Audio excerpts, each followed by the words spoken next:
Ada Harper stood in front of the tall glass building of Harper Industries like she was staring at a giant she wasn't sure she could defeat. The morning sun glinted off the windows, throwing streaks of light across the pavement, and the cold wind brushed against her cheeks, almost as if the city itself was trying to comfort her. But her heart didn't slow down. If anything, it beat harder. It was strange to think that a building she'd visited countless times as a kid suddenly felt so intimidating. She remembered running down the halls when she was 7, begging her father to let her sit in his office chair. She remembered birthdays he celebrated with the employees, the way he made everyone laugh, the way he'd always tell her, "This company is not just walls and desks. It's people, Ada, people who trust us." That memory stung now, because the man who said those words was gone. She closed her eyes for a moment, trying to breathe past the ache. Just 3 weeks ago, she'd been in San Diego, finishing her master's degree in business strategy. She'd been happy there. Stressed, exhausted, always hungry, but happy. Every night she sent her father updates. Every morning he texted encouragements, sometimes with emojis that didn't match what he was trying to say. And then the call came. The call she still replayed in her head like a movie scene she didn't want to watch but couldn't escape. She remembered the sound of her professor's voice telling her to step outside, the way her fingers shook as she answered her phone, the world spinning as someone said words she couldn't fully hear. Heart attack. No warning. He didn't make it. That was all she remembered before dropping to her knees in the hallway. The weeks that followed were a blur of tears, arrangements, signatures, condolences, and nights staring at the ceiling wondering how a world could keep moving when her father wasn't in it anymore. Then the will arrived. She wasn't prepared for that. She sat in the lawyer's office listening to words that felt too heavy to fit inside her ears. "You are the sole heir. The next CEO? Your father trusted you. He believed in your vision." She didn't remember half of what was said. All she knew was that people were suddenly looking at her with expectations she didn't feel strong enough to carry. She wanted to run. She wanted her dad back. She wanted time, just a little more time, to grow into the person he believed she already was. But the world didn't wait. The company didn't wait. The employees didn't wait. Everyone wanted to meet the American daughter. Everyone wanted to see who was taking the throne of Harper Industries. And Ada didn't want their eyes on her. Not yet.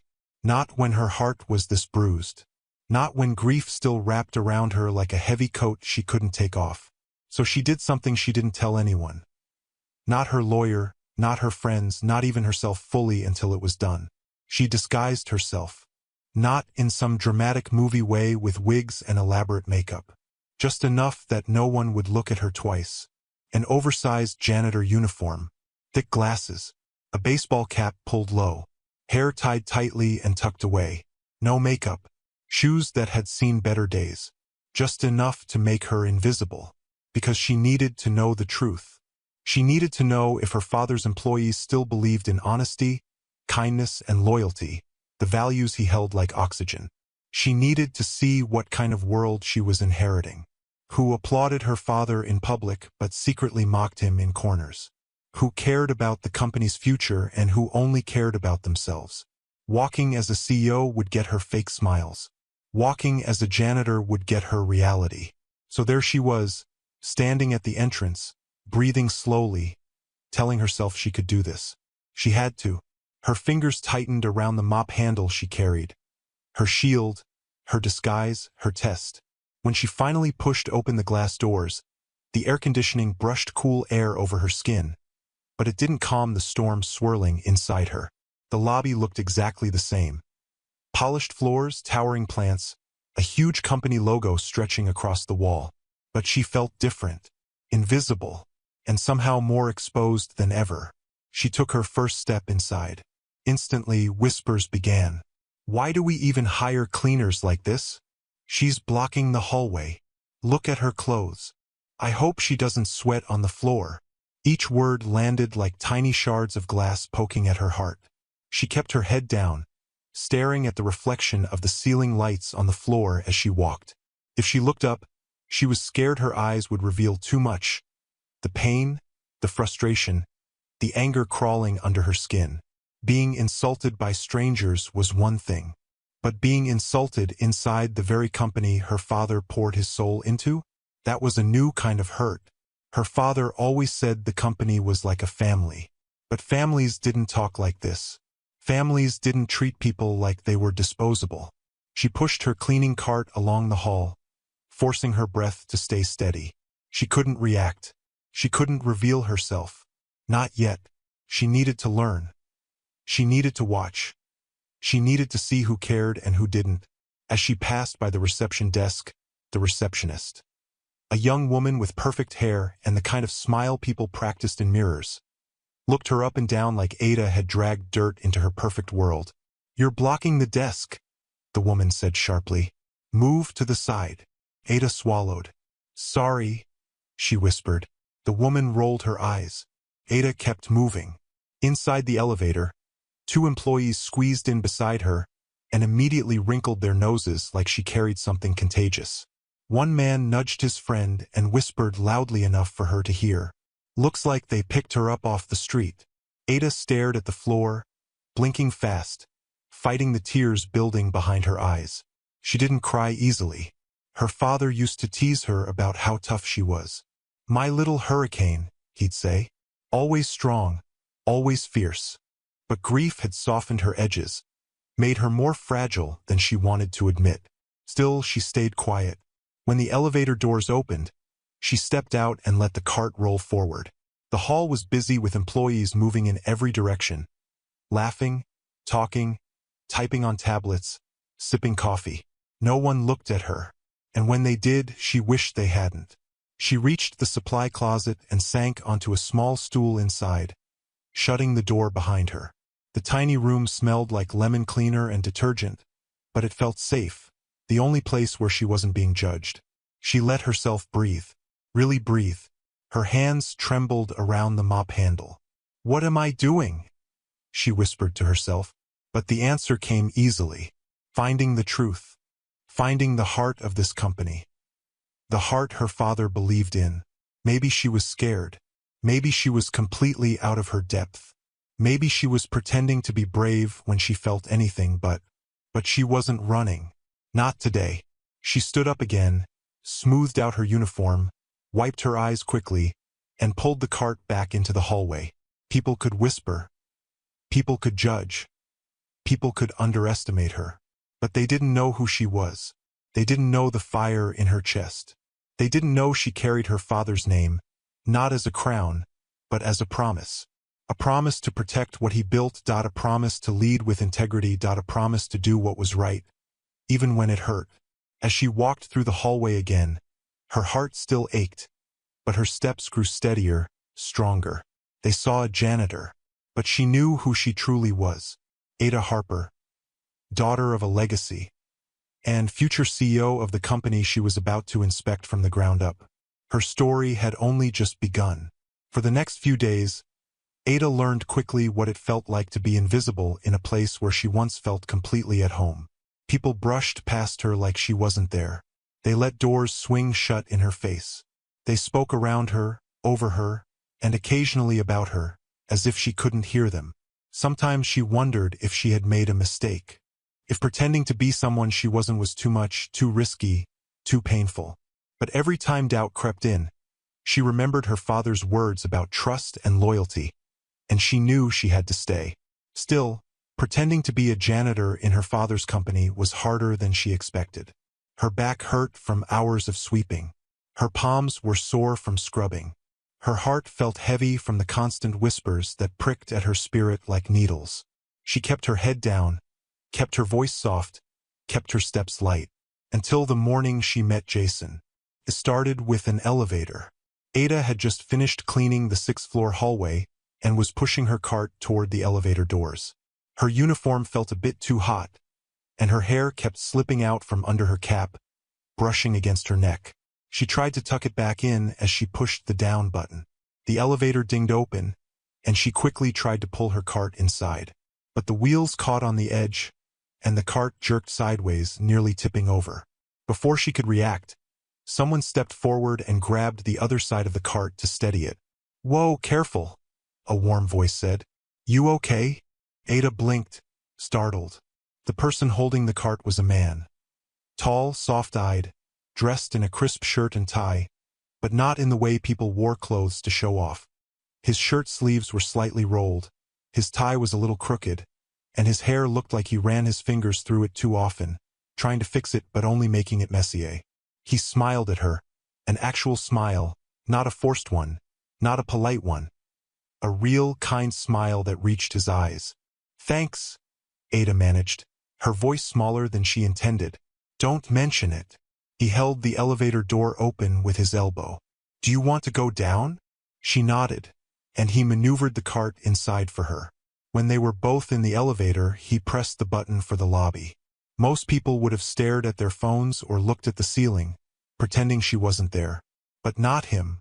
"I see you around a lot," he said. "You work pretty hard." Ada blinked in surprise. No one had ever said that to her since she started this undercover mission. She usually only heard complaints, never appreciation. "Oh," she whispered, not sure what else to say. "Thank you." He laughed softly. "Sorry.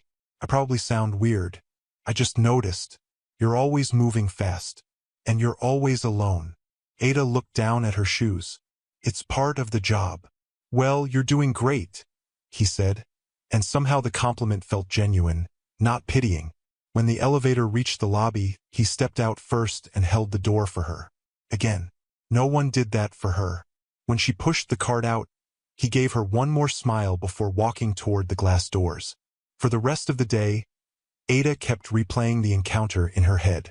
His voice, his kindness, his smile. It felt like a tiny beam of sunlight in a place that had felt cold and unfamiliar. And she didn't even know his name. The next day, she met him again. She was cleaning one of the break rooms, wiping down a counter covered in coffee spills that no one bothered to clean, when he walked in. "Oh, it's you," he said with a smile, as if finding her there made his morning better. Ada froze mid-wipe, her heart jumping. "Hi." He walked to the coffee machine but paused, turning toward her. "Do you mind if I sit for a minute? I've been in meetings since sunrise." She stepped aside quickly. "You can sit anywhere." He sat at a table near the window and sipped his coffee, watching her work in a calm, thoughtful way. Not judging, not staring, just noticing. "What's your name?" he asked after a moment. Ada's breath hitched. She had to remember who she was supposed to be. "Lena," she said softly, the name she used for her disguise. "Lena," he repeated, nodding. "Nice to officially meet you. I'm Jason." Jason. Finally, a name. She whispered it in her head, letting it settle there like a small secret. "That's a nice name," she said. He chuckled. "Thanks. I didn't pick it, though."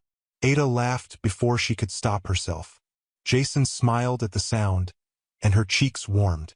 After a moment, he leaned forward a little. "So, is this your first job here?" She nodded. "Yes. Do you like it?" She hesitated. Not really, but she couldn't say that. "It's okay," she said carefully. "It's different, but I'm learning." Jason tilted his head as if he heard something deeper in her words, but he didn't push. "Well, I hope people here treat you well," he said gently. "If anyone gives you trouble, just tell me. I'll throw a stapler at them." Ada's eyes widened, and he burst into laughter. "Not literally," he said quickly, raising his hands. "I mean, I'll talk to them, or glare at them. My glaring face is pretty strong." His silliness made Ada laugh again. A real laugh that made her ribs loosen. This was new, unexpected, warm. A tiny corner of her heart softened. Over the next few weeks, Jason kept showing up in her life in small, thoughtful ways. When he saw her pushing heavy trash bags, he would help without being asked. When she sat alone during lunch, he would sit across from her with his sandwich and start talking about the random things he found interesting. Planets, weird documentaries, childhood memories. When she dropped her mop one afternoon because her hands were tired, he picked it up and said, "I think your mop hates you." Her days didn't feel as lonely anymore. She found herself looking forward to break times, to quiet hallways, to moments when she might hear his voice. Every time he smiled at her, something inside her fluttered, something she wasn't supposed to feel, Not here. Not now. Not while she was wearing a disguise that hid her real life. But feelings didn't wait for perfect timing. One Friday evening, when she finished her shift and stepped outside, she found Jason waiting near the steps. "You're off?" he asked. "Yes. Want to get ice cream? There's a small place 2 blocks away." Ada froze. She shouldn't. She really shouldn't. The smart thing would be to stay distant, to keep her heart safe, to protect her secret. But she had been lonely for weeks, and Jason's kindness felt like a life raft in a sea she didn't know how to swim through. So she nodded. "Okay." His face lit up. They walked together, talking about everything and nothing. Her favorite books, his favorite movies, the time he accidentally dyed his hair green in high school, the time she slipped in the snow in front of an entire marching band. She laughed until her cheeks hurt. When they reached the river that night, the moon stretched across the water like a silver path, and the air felt soft and quiet. Jason stood beside her, his hands tucked in his pockets. Ada held her ice cream cup, trying not to let her fingers shake. "You know," he said softly, "you're different from most people here."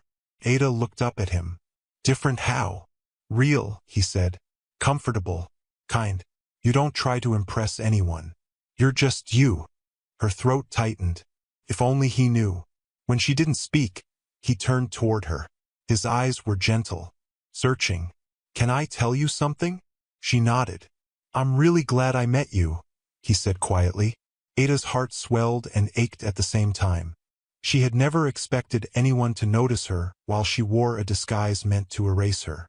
Yet Jason saw her, really saw her. Slowly, carefully, he reached out and took her hand. She didn't pull away.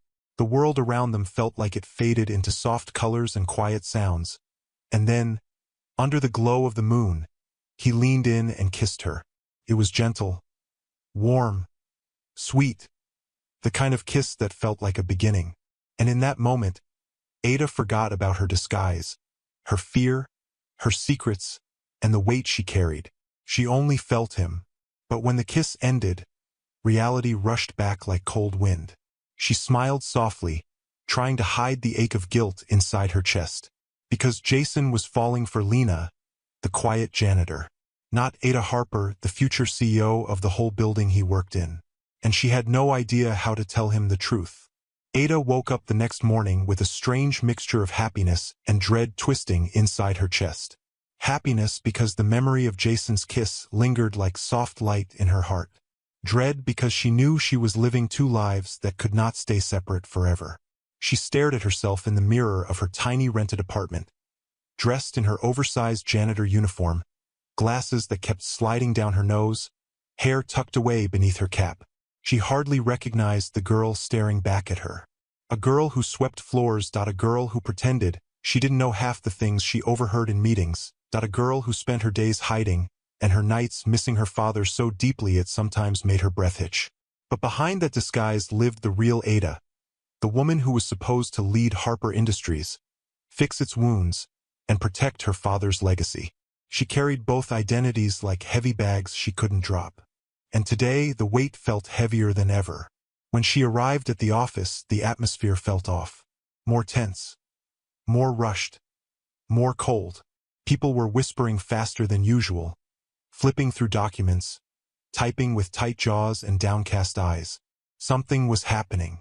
Something big. Something wrong. She pushed her cart quietly down the hallway, pretending she wasn't listening. But her ears picked up everything. "They're missing funds again. How is that possible? It's the 3rd quarter in a row. Someone is covering it up." Ada felt her stomach clench. Missing funds. Again. She had heard whispers before, but she assumed they were small errors or miscalculations. Now she wasn't so sure. She kept her pace steady and approached the accounting office, one of the places she cleaned most often. The door was half open, and she heard voices inside. "I don't understand," one employee whispered. "The numbers don't add up." "They haven't added up for months," another replied nervously. "But the manager said he'd handle it." The manager, Mr. Collins. Ada had always felt something off about him, even before she saw suspicious numbers in the system. even before he glared at her as if her presence alone offended him. He walked like someone who thought he owned the entire building. He talked to the staff like everyone was beneath him, and he treated janitors like bugs he wished he could step on. She pushed her cart inside the office quietly. The employees didn't even look at her, which, for once, was helpful. As she swept the floor, she glanced at the papers spread across the desk. Columns of numbers, highlighted sections, red circles around totals that didn't align. Her heart thudded. This wasn't a small mistake. This was deliberate. And huge. She kept sweeping, pretending not to notice as the employees muttered behind her. What if we're audited? We're doomed if that happens. Do you think it's... Before they could finish, footsteps echoed in the hallway. Strong, sharp, confident. The employees straightened immediately. The manager walked in.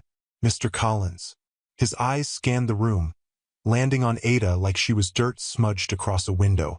You're still here, he said sharply. This floor should have been cleaned an hour ago. I'm almost done, Ada whispered. He didn't even try to hide his disgust. Try harder. She lowered her head as he walked past her. But inside, something burned. Anger, frustration, resolve. He treated everyone poorly, but the files she'd been quietly gathering pieces from suggested he treated the company even worse. As he stormed into his office and shut the door loudly, she glanced back at the employees. They all looked frightened. Why? What were they afraid of? What had Collins done? She finished sweeping and moved her cart down the hallway, trying to steady her breathing. She needed to know more. She had to. Later during her lunch break, Ada made her way to the rooftop, her quiet place. The wind always felt gentler up there, and the view of the city made her heart ache in a way she couldn't fully explain. It reminded her of her father standing beside her years ago, pointing at the skyline and saying, "One day, you'll make this place better than I ever did." She wrapped her arms around herself as she looked out at the buildings stretching endlessly across the horizon. She missed him. She missed his calm voice and warm hands and the way he always made complicated things feel simple. She didn't hear footsteps until someone sat beside her. Jason. Her breath caught. She hadn't even heard the door open. He always had a way of sneaking into moments she didn't realize she needed company. "You okay?" he asked softly. She forced a small smile. "Yeah, just thinking." "Thinking hard," he said, nudging her shoulder lightly. "Your forehead is doing that little wrinkle thing."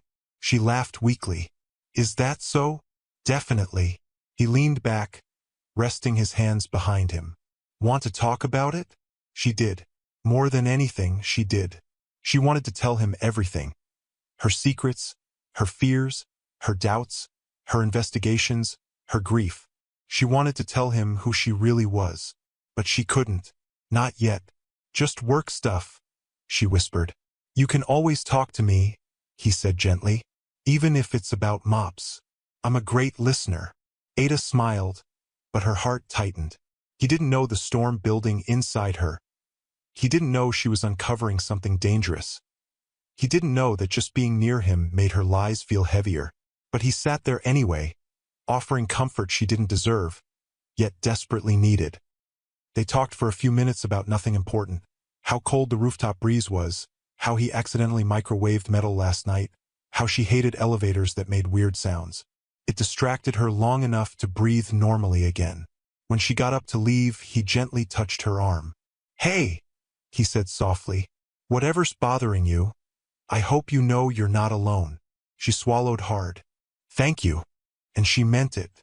That evening, Ada stayed late to finish cleaning the accounting department. Most of the staff had gone home, and the hallways were dim and quiet. She preferred it that way. Fewer eyes, fewer whispers, fewer chances to reveal something she shouldn't. She paused outside the manager's office and listened. Silence. Good. She slipped inside the accounting room and walked straight to the filing cabinet she'd noticed earlier. Her hands shook as she opened the drawers, scanning through folders and documents. The numbers didn't lie. Funds were missing. Large amounts. Across multiple months.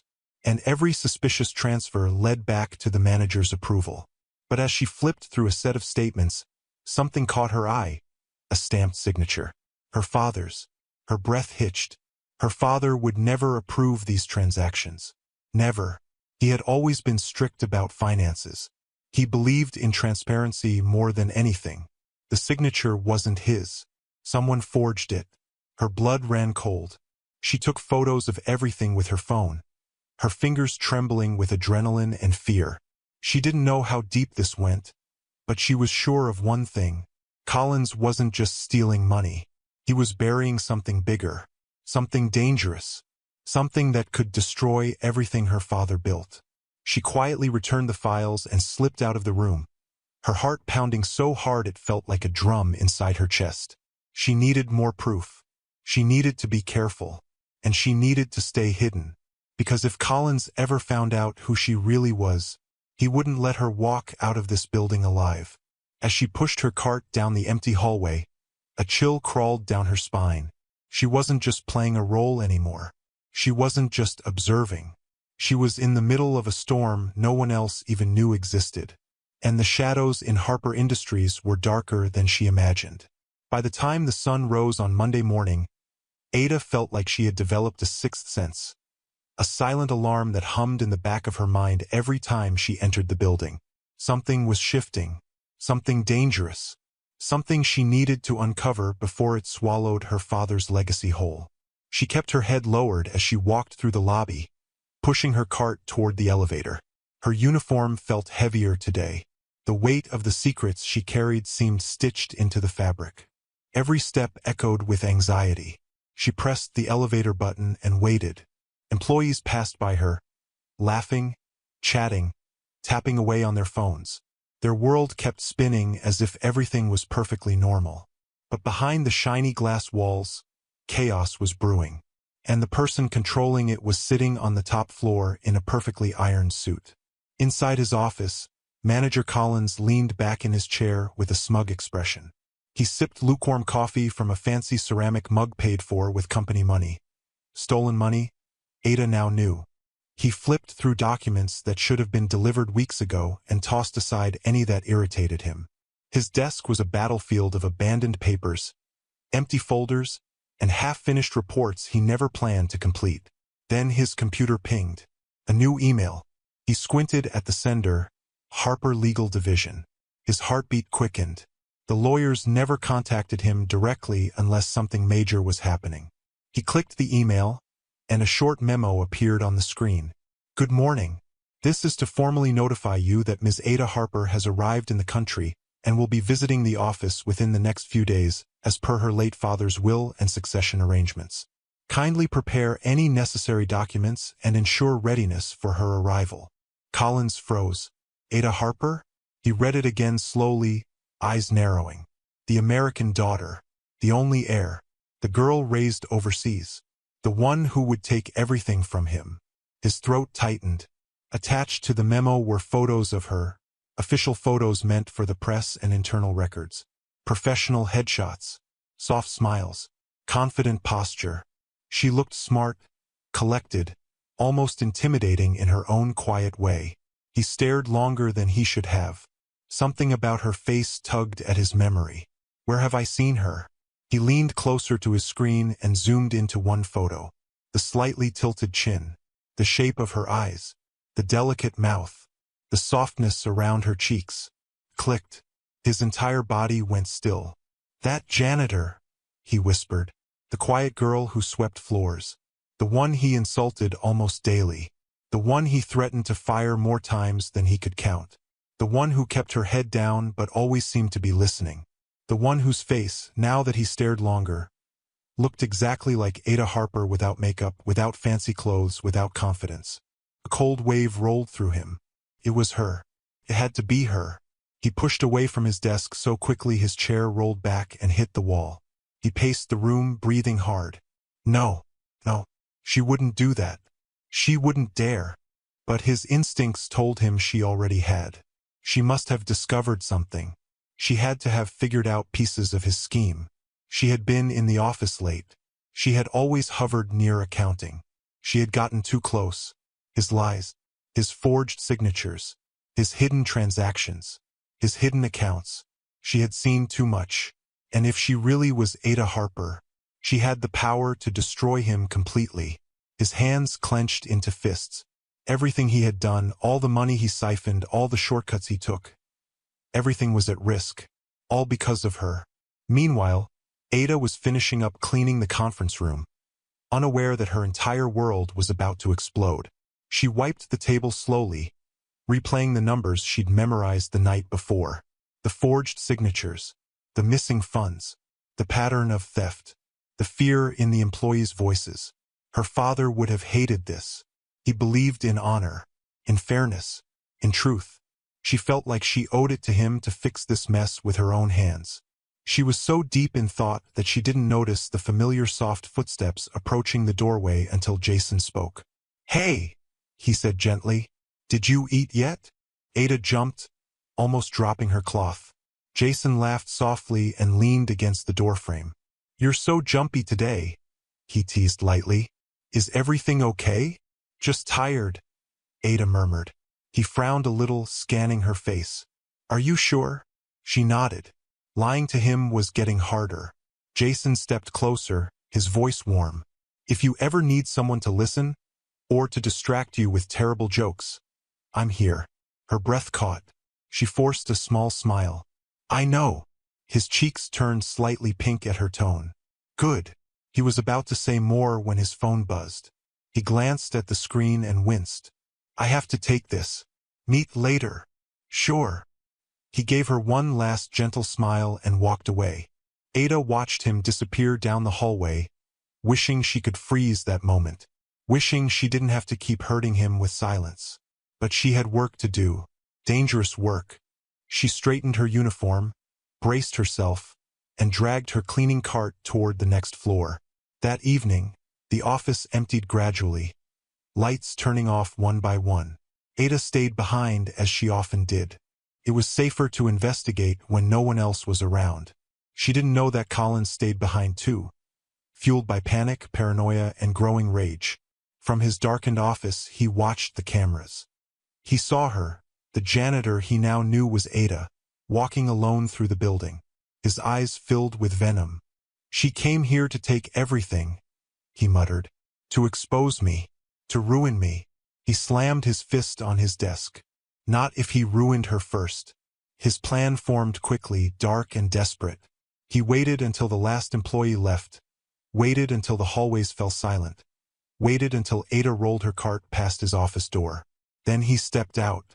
Ada was wiping her hands on her uniform when she heard a voice behind her. "Can you come here for a moment?" She turned. Collins. Her stomach tightened. Something about his tone felt wrong. Too calm, too controlled, too rehearsed. Is something wrong?" she asked carefully. "No," he said with a forced smile. "I just need help with something in my office." Every instinct in her body screamed at her to run. But before she could reply, he stepped aside, gesturing her in. Her heart thumped painfully, but she forced her feet to move. This was her father's building. She wasn't afraid, or so she told herself. She walked into the office. The door shut behind her with a soft click. Then everything happened fast. Collins lunged. Ada gasped as he grabbed her arms and shoved her to the ground. Pain shot through her shoulders as he pinned her there. She struggled, but he was stronger. "So you're Ada Harper?" he hissed. Her blood ran cold. Her secret was gone. Completely gone. "You think you can ruin me?" he snarled, tying her wrists with a thick cord he'd already prepared. "You think you can take my life away because of that stupid name you inherited?" Ada struggled, tears burning her eyes. "You stole from my father. You betrayed him." He tightened the knot sharply. "He was weak, and you're weaker." She kicked, screamed, fought, but no one heard. The building was empty. The halls were silent. He dragged her out the back door, not noticing the small device that slipped from her pocket. Her phone. The last lifeline she didn't even realize she dropped. He shoved her into a van and sped into the night, toward the outskirts of the city, where no one would hear her cries. And Ada, bound and terrified, realized something chilling. This was no longer an investigation. It was survival. The ropes cut into Ada's wrists as the van jolted along the empty highway. Every bump sent a new bolt of pain through her arms. Her breath came in quick, shaky bursts as she lay curled on the cold metal floor. She tried to move her fingers, hoping to loosen the cords, but they were tied too tight. Her heart pounded so loudly she wondered if Collins could hear it. The windows were blacked out. The air smelled like gasoline and dust. The only light came from the faint glow of the dashboard at the front of the van, casting long shadows across the walls. Ada squeezed her eyes shut, trying to stay calm, but fear crawled up her throat like a scream she couldn't release. She had been naive. She thought she could walk into the shadows of Harper Industries and uncover the truth quietly.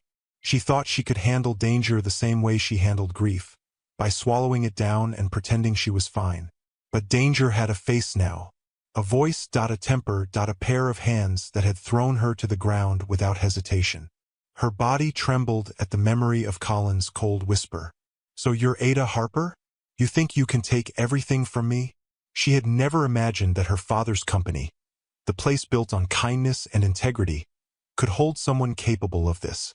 Behind her, the van door rattled as they sped over a pothole. Ada's shoulder slammed into the metal wall. She winced, tears stinging her eyes. "Stop struggling," Collins barked from the driver's seat. She froze. His voice was full of venom, as if the very sound of her breathing offended him. "You think you're better than everyone," he muttered, gripping the steering wheel. "You think you're some kind of hero, checking files, sneaking around, playing detective." Ada swallowed hard. "You stole money. You forged documents. You destroyed my father's work." He slammed his fist on the dashboard, making her flinch. "Your father was a fool," he snapped. "He trusted people too easily. He trusted me too easily." Ada's chest tightened. "He trusted you like family." "Exactly," Collins spat. "And what did he give me at the end? Nothing. Not a single chance. Not a single piece of recognition. He built a kingdom and handed it to a girl who lived thousands of miles away." Ada's voice shook. "I never asked for the company. But you got it anyway," he hissed. "And I'm not losing everything because you suddenly decided to play boss." Ada's stomach twisted with fear as she watched the blurred trees rush past through the tiny crack in the window covering. They were moving farther and farther away from the city, from safety, from help. "What are you going to do to me?" she whispered. Collins let out a humorless laugh. "Don't worry. I'm not stupid enough to murder the new CEO. I just need you out of the picture long enough to clean up the mess you created." "You mean the mess you created?" He ignored her. "We're almost there," he muttered. "Almost where?" Ada's breath hitched. The van slowed, tires crunching against gravel. Collins parked beside a stretch of dark, empty woods. He stepped out and opened the back door. The cold night air rushed in, biting her skin. Stars blinked faintly above the treetops, distant, unreachable. "Get up," he ordered. Ada tried to sit up on her own, but her legs wobbled. Collins grabbed her by the arm and yanked her out of the van. Her knees hit the dirt hard. "Walk," he snapped. I can't," she gasped. Her legs were too weak, too numb.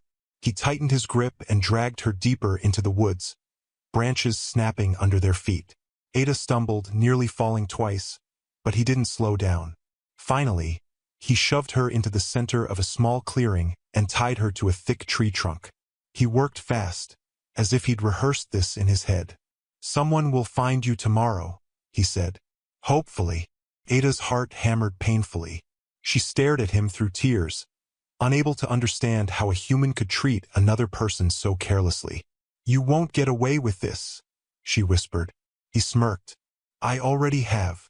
And then he walked away, leaving her in the cold darkness, tied to a tree, listening to the van door slam shut and the engine fade into the night. For the first time in weeks, Ada felt truly helpless, completely alone. Her tears fell silently as she leaned her head back against the bark. The forest around her rustled with strange sounds, the distant hoot of an owl, the soft movement of leaves, the whisper of wind against the branches. She tried not to panic, but the silence was suffocating. Her breath came in shallow, uneven gasps as she whispered a thought she hated admitting. "I'm scared, Dad. I'm really scared." She didn't know how long she sat there. Minutes, maybe hours, shivering, exhausted, her body aching from being tied so tightly. But she didn't know one important thing.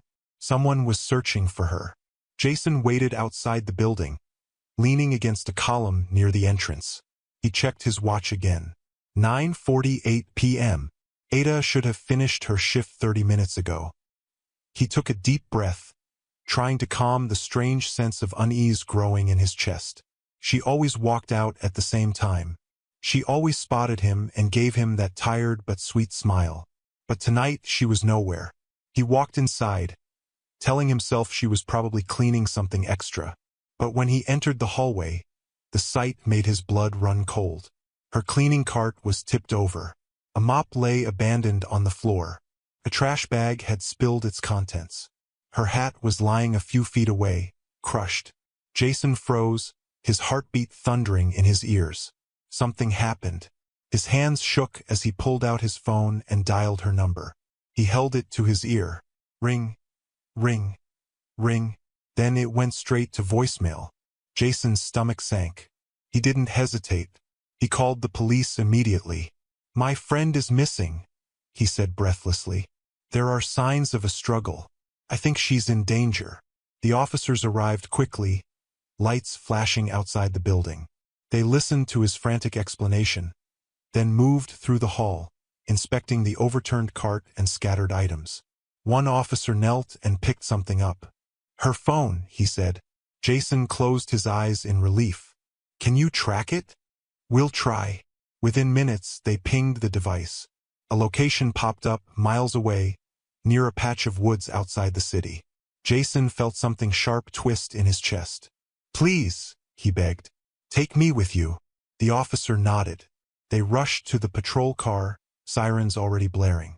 Ada's breaths were slower now, not because she was calmer, but because she was tired, so tired she could barely keep her eyes open. Her hands were numb. Her throat was dry. Her cheek was pressed against the cold tree trunk. She tried to stay awake. She really did. But her eyelids drooped, and the darkness crept closer. Then, a crack. Footsteps. Ada's eyes flew open. Panic shot through her. "Please, no," she whispered. Branches snapped in the distance. "ADA?" a voice shouted. Her heart stopped. That voice she would recognize anywhere. Jason. "Ada, where are you?" Tears blurred her vision as she tried to call out, but her voice was too weak. "Over here," one of the officers yelled after spotting movement through his flashlight. Jason sprinted toward the sound. He pushed aside branches, stumbled over roots, scraped his hands on the rough bark, but he didn't stop until he saw her, tied to the tree, shivering, eyes wide and frightened. His Ada. "Oh God," Jason whispered, falling to his knees beside her. "Ada, I'm here. I'm here." He fumbled to untie the ropes, his hands trembling so badly an officer had to help him. The moment her wrists were free, Ada collapsed into his arms, sobbing softly. Jason held her against his chest, his voice breaking. "It's okay. You're safe. I've got you." She clung to him weakly, unable to speak. The warmth of his embrace felt like sunlight after a long, frozen night. She didn't care about the dirt, the tears, the fear. She only cared that he came, that he found her, that he didn't stop until she was safe. Jason buried his face in her hair, whispering again and again, "I'm here. I'm here. I'm here." It was the safest she had felt since her father died. The morning after Ada's rescue felt surreal, like waking up after a nightmare only to realize the nightmare wasn't over. It had simply shifted shape. She sat in a warm hospital room with soft sheets pulled up to her waist, her wrists wrapped in bandages, and her voice still faint from exhaustion. Outside, pale sunlight pressed gently against the window, but inside her chest, everything felt loud. Every breath, every heartbeat, every memory of last night. Jason had slept in a chair beside her bed, his head resting against his folded arms. His hair was messy, his shoulders tense even in sleep. He hadn't left her side once. Ada watched him for a moment, her heart aching. She wanted to reach out and touch his hair, to thank him, to tell him everything she'd hidden for weeks. But words stuck in her throat, because the truth she owed him was a truth that would shake him. A nurse entered quietly and smiled when she saw Ada awake. After a brief checkup and a reminder to rest, she gently placed a neatly folded set of clothes on the armchair. A tailored black suit, white blouse, simple heels, a small pin with the Harper crest. The clothes her father had prepared for her months ago. The clothes meant for her first official day as CEO. Ada stared at them with a mix of fear and determination. It was time. No more hiding and no more scrubbing floors and no more fear. Today, she wasn't walking into Harper Industries as Lena the janitor. Today, she was walking in as Ada Harper. Leader, survivor. 2 hours later, she stepped out of the hospital with the police escort waiting for her. Jason walked beside her, quiet, confused, still processing the whirlwind of the night before. He glanced at her outfit, then at the police, then at her again. "Are you going somewhere?" he asked softly. Ada swallowed, nerves tightening in her stomach. "Yes." "To the building?" She nodded. He looked puzzled. "But why? Shouldn't you rest?" "You were just—" "I can't rest until this is done," she said, her voice steady. Jason's eyes softened with concern, but he didn't push. "Okay, I'm with you." Ada inhaled sharply. "Jason, before you come with me, there's something I should." He stopped and faced her fully. "Ada, whatever it is, tell me after. Let me be with you today. Please." Something inside her melted at the sincerity in his voice. She nodded slowly. They got into the cruiser, and the moment the car pulled out onto the road, Ada's heart started racing again. Not with fear this time, but with the weight of what she was about to do. The morning rush was in full swing. Employees walked through the lobby holding coffee cups, chatting in small groups, greeting each other with sleepy smiles. And then the elevator dinged. People turned toward the sound casually, then froze. Ada stepped out, flanked by 2 officers. Silence dropped over the lobby like a heavy curtain. A ripple of confusion spread through the room. Wait, is that the janitor? No, that can't be. She looks different. Jason stepped out behind her, but no one registered him yet. Every pair of eyes was locked on Ada, the woman who used to sweep their floors and empty their trash bins. The woman who now walked like she belonged on the top floor, like she belonged everywhere. Ada's heels clicked softly against the marble as she made her way toward the staircase. Employees parted automatically, whispering, staring, craning their necks to get a better view. She reached the balcony that overlooked the lobby, the same place her father once stood to give speeches. Ada swallowed the lump rising in her throat. Then she stepped forward. "Good morning," she said, her voice carrying through the open space. The room went silent again. "My name is Ada Harper." Gasps filled the lobby. People turned to each other in disbelief. Someone whispered, "But she was the janitor." Ada continued, "For the past weeks, I have been working here undercover. I came as someone no one notices, someone people walk past without a second glance. I did this because I wanted to see the true heart of this company, the company my father built." Her fingers tightened on the railing. "And what I saw broke my heart." The lobby was so quiet she could hear her own breathing. "I saw cruelty. I saw dishonesty. I saw people who were willing to destroy the foundation my father worked so hard to build. But I also saw kindness. I saw hard work. I saw people who still believe in honesty." Her eyes scanned the crowd until they landed on Jason, standing near the stairs, staring at her with shock, admiration, and something deeper. Ada's voice softened. "Some of you showed me more humanity than I expected." Then her expression hardened. "But some of you betrayed this company." She turned her gaze to the top of the staircase.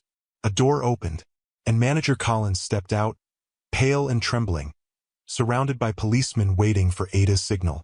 His eyes widened when he saw her standing proudly on the balcony. How are you alive?" he whispered, horrified.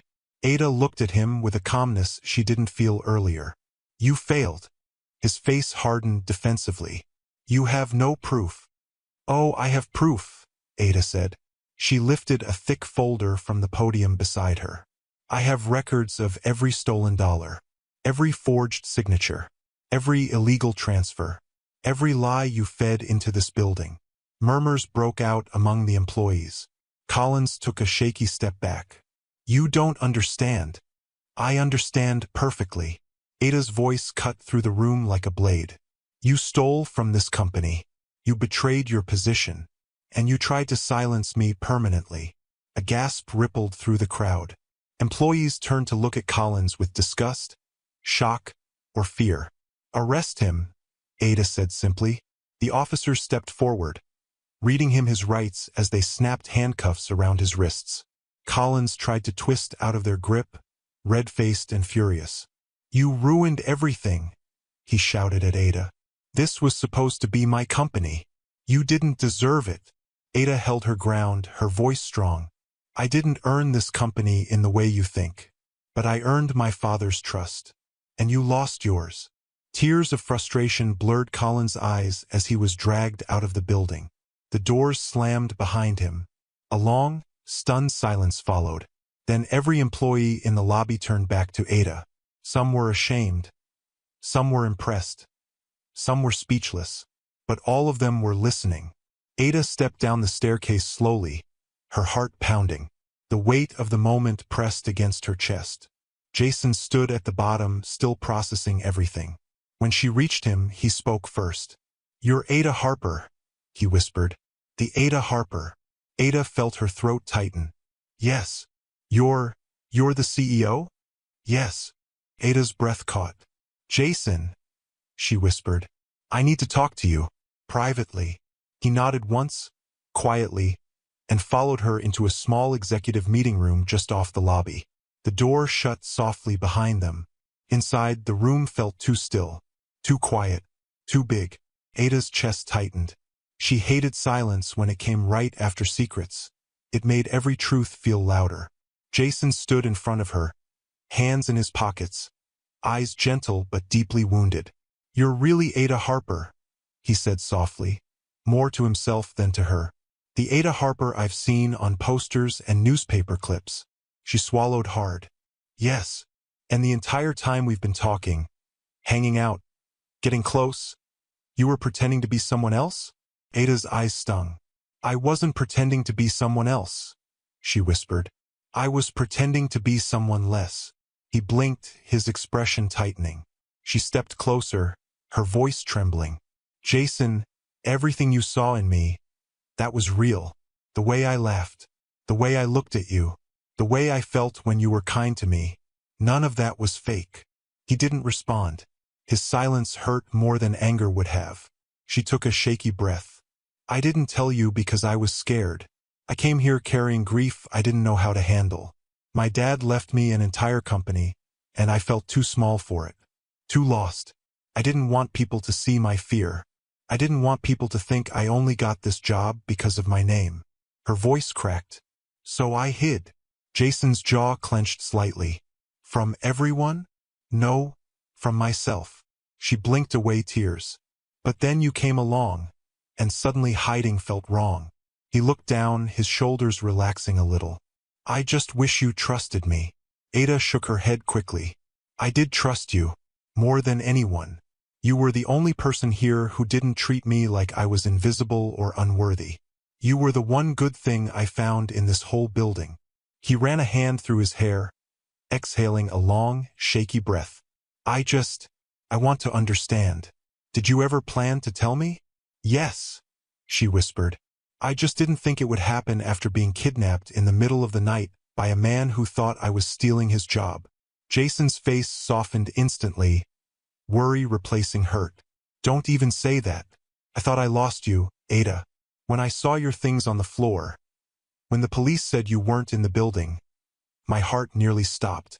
A tear slipped down her cheek. I know. I saw your face when you found me. I've never felt that kind of relief in my life. He took one small step toward her, closing a tiny part of the distance. I'd do it all over again. Every second. I'd search the whole world if I had to. Ada wiped her face with the back of her hand, laughing weakly. That means a lot. More than you know. A quiet moment passed between them. A fragile, important moment where something broken slowly began to stitch itself back together. Jason finally spoke. So, what happens now? Ada's breath wavered. I hope we can start again. As myself this time. No secrets. No disguises. Just Ada. Jason studied her, really studied her, the same way he had done the day they met in the elevator, except now he saw beyond the uniform, beyond the title. He saw the real her. The scared girl who lost her dad. The brave girl who walked into danger for the sake of truth. The strong girl who carried more weight than anyone realized. Finally, he nodded. I want that, he said gently. But I need you to promise something. She looked up. Anything. No more disappearing, he said. No more putting yourself in danger without telling anyone. If you're going to face problems, you don't have to do it alone. Ada's chest warmed painfully. Jason, I don't want to be alone anymore. Not with this. Not with anything. He let out a small breath and stepped forward slowly, giving her time to pull back. She didn't. He wrapped his arms around her and pulled her into his chest. This time, the hug felt different. Not desperate like the one in the woods, not shocked like the one in the lobby. This one felt grounding, soothing, steady, like a promise. She melted into him, her forehead resting against his shoulder. His hands moved gently along her back as if trying to wipe away the last traces of fear she carried. I'm so sorry, she whispered again, voice breaking. I know, he murmured. And I forgive you. Ada closed her eyes, tears slipping free. Not from sadness, but from sheer relief. When they finally pulled apart, Jason cupped her cheeks gently. Next time you need me, he said, just ask. You don't have to carry everything alone. Her lips trembled into a small smile. I won't. He leaned forward and kissed her softly, slower and deeper than before. Not a kiss of shock, a kiss of healing. It was warm, real, full of forgiveness. When they parted, Jason rested his forehead against hers. So, he said quietly, should we go back out there? People definitely want answers. Ada groaned softly. They really do. Jason chuckled. You'll be okay. You were meant for this. She took a slow breath, letting his words settle inside her like a steadying anchor. Will you stay? She whispered. Always, he said simply. And with that, they walked out together. Ada with her head a little higher, Jason with his hand lightly brushing against hers. The lobby fell silent as they stepped out. But this time, the silence wasn't hostile. It was awe, respect, recognition. Ada no longer felt invisible. She no longer felt small. She no longer felt like she had to face everything alone. For the first time since her father's death, she felt ready. The days after the reveal felt like stepping into a new world. A world where Ada no longer felt like she had to hide behind a mop or bury herself beneath someone else's expectations. The building, once cold and filled with suspicious whispers, now felt warmer somehow, like sunlight had finally slipped into corners that had been dark for too long. It wasn't perfect. Nothing healed overnight. But things were changing. Employees who once brushed past her now looked her in the eye. Some apologized quietly for how they had treated the janitor girl.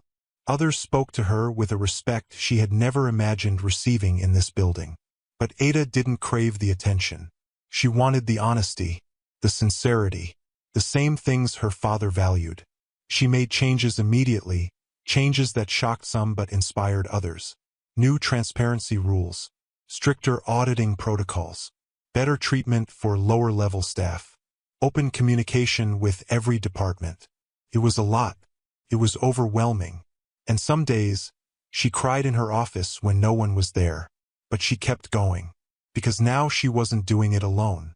Jason was always nearby, sometimes helping her carry documents, sometimes reminding her to eat lunch, and sometimes simply sitting with her in silence when the weight of leadership felt too heavy on her shoulders. He never tried to take over. He never pretended to have the answers. He was just there. And for Ada, that kind of presence felt like a safety net she never had before. Weeks turned into months. The company slowly regained its footing. Employees who once worked in fear now worked with renewed confidence. The atmosphere shifted from tense to hopeful. On one sunny afternoon, Ada stood in her father's old office, now hers, staring at a framed picture she had placed on the shelf. A photo of her and her dad at her high school graduation. His arm around her shoulders, her head leaning against him, both smiling like the world belonged to them. Jason stepped into the office quietly. "You okay?" Ada nodded. "Yeah, just thinking about him." Jason walked to stand beside her, looking at the photo too. "He'd be proud of you." Ada smiled softly, her throat tightening.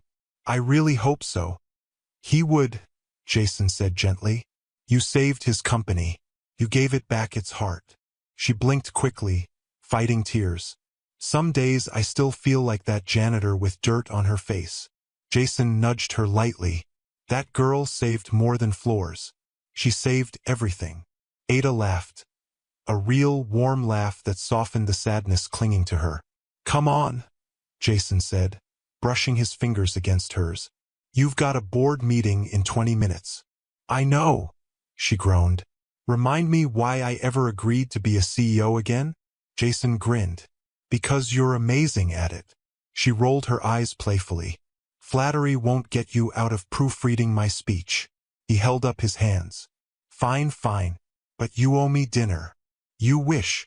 Their light teasing had become a quiet thread of comfort woven through every long day. And slowly, a future began building itself around them, even if neither of them said it out loud yet. It was 6 months after the arrest when Jason asked her to go with him somewhere after work. "Wear something warm," he said with a mysterious smile. Ada raised an eyebrow. "Should I be nervous?" "Definitely," he teased, "but in a good way." He took her hand as they walked out of the building, something he had started doing naturally, without hesitation, without needing to ask. Ada's heart fluttered every time. He led her to the rooftop of Harper Industries, the same rooftop she once sat on alone, crying into the wind, unsure if she could handle the life unfolding in front of her. But tonight was different. Tiny fairy lights were wrapped around the railing, glowing softly in the twilight. A small table was set up near the edge, with a candle flickering in the center and soft music playing through a speaker. Ada gasped, her hands flying to her mouth. "Jason," she breathed, "what is all this?" He took her coat and draped it over the back of her chair before guiding her to sit. "I wanted to celebrate something." She frowned slightly. "Celebrate what?" He smiled, the same gentle, warm smile he gave her the first time he held the elevator door open. "You." Ada's heart melted instantly. Dinner was quiet and intimate. They talked about everything and nothing. How chaotic her day was, how he had nearly fallen asleep during a meeting, how their first date had felt like two lost souls trying to find the same sky. The sky turned darker, and the city lights shimmered below like scattered stars. Ada leaned back in her chair, watching the skyline she had grown to love more than she expected. "This is beautiful," she said softly. "It's missing something," Jason replied. He stood. Ada frowned. "What do you mean?" He walked around the table, heart pounding visibly in his chest. When he stopped in front of her, he reached into his pocket. Her breath caught. His hands trembled as he slowly sank onto one knee. Ada covered her mouth again, tears instantly pooling in her eyes. Jason looked up at her with a tenderness she could feel through her bones. "Ada Harper," he said, voice warm and shaking at the same time. "The night I met you, I didn't know your name. I didn't know your story. I didn't know your world was falling apart." His voice cracked slightly. "But I knew I wanted to be in your life. And every day since then has only proved that you're the strongest person I know. You're smart, kind, brave, and somehow still manage to smile even when everything seems overwhelming." Ada's lips trembled as tears streamed down her face. "You don't have to be a CEO for me. You don't have to be perfect. You don't have to hide. He paused, breathing shakily. I love you, Ada, and if you'll let me, I want to love you for the rest of my life. He opened the velvet box. Inside was a delicate ring, shining softly under the fairy lights. Ada, he whispered, will you marry me? Ada pressed her shaking hands to her heart, overwhelmed by a flood of emotions. Every moment flashed through her mind. Every tear, every fear, every stolen kiss. Every night she thought she was alone. Every morning he showed up anyway. Yes, she breathed. Yes, Jason, I will. He slipped the ring onto her finger with trembling hands. Ada laughed through her tears and pulled him up, throwing her arms around him. He hugged her tightly, burying his face in her neck. You just made me the happiest man alive. Ada kissed him, soft, grateful, overflowing with love. The city sparkled beneath them, but nothing shone brighter than that moment. Months later, Harper Industries shut down early for the biggest event it had ever seen. The wedding. Ada walked down the aisle in a simple, elegant gown, one her father would have loved. Jason stood at the end, eyes wet, smiling like the world had narrowed down to just her. Their vows were soft. Their tears were real. Their love was undeniable. When they kissed as newlyweds, the crowd erupted into cheers that shook the room. Employees whispered to each other, she deserved this. She fought so hard. She's changed everything. She's incredible. And Ada held Jason's hand, feeling nothing but joy, pure, unfiltered joy. Her story had begun with grief, fear, and a disguise. But it ended in love.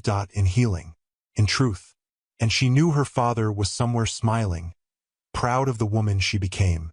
Thanks for watching. If you enjoyed this story, please subscribe to this channel and tell us where you are watching from. Have a wonderful day.